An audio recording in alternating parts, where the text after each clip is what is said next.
the little buttercup-like flower. This again is pretty obvious because you've got circular starting in the center, working its way out, flowers again. So let's sort of map that out. And this is the hard line fine liner. I'm going to pick up the softer lead, and we're going to go with a circle in the middle representing this flower here.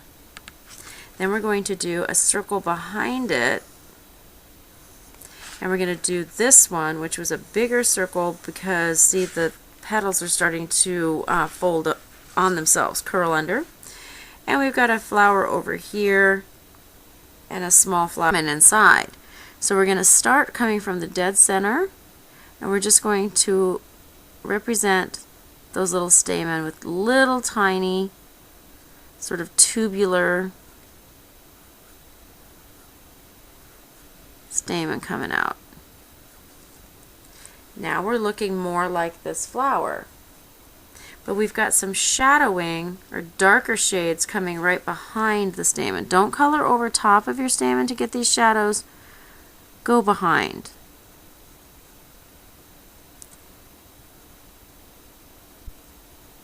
We'll use the darker one down at the very base, and then we'll use our fine liner or our 2H to come up a little higher so that we don't create a really smudgy mess down in here. We keep our stamen obvious. So we want to go right around the edge of them. See how they pop out now? And now you can see how the stamen are starting to pop out of the center here. So we're going to go back around.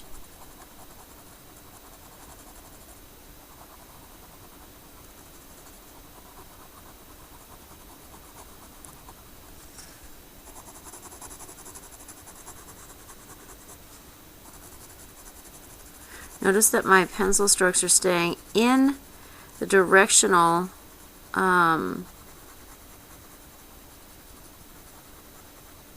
example of the stamen themselves. I'm not going sideways where something's going elongated. I'm going from the base of the stamen out and back, keeping that forward momentum or the movement out from the center of this flower flowing through the strokes of my pencil.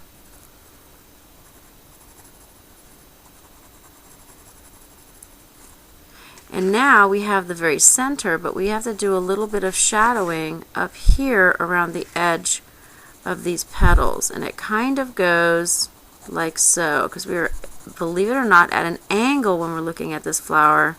It just isn't obvious until you really, really look at it.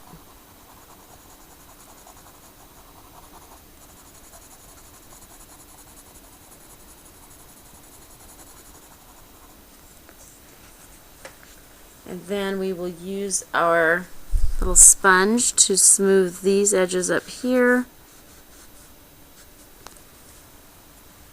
And we will use our little Q-tip to smooth out a little without touching the stamen, just around the stamen, the little edges of the shadow from the center of this little flower.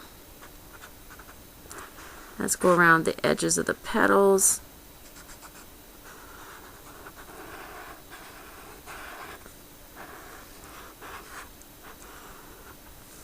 And there you have your flower. So we went from a circle to a flower, side by side.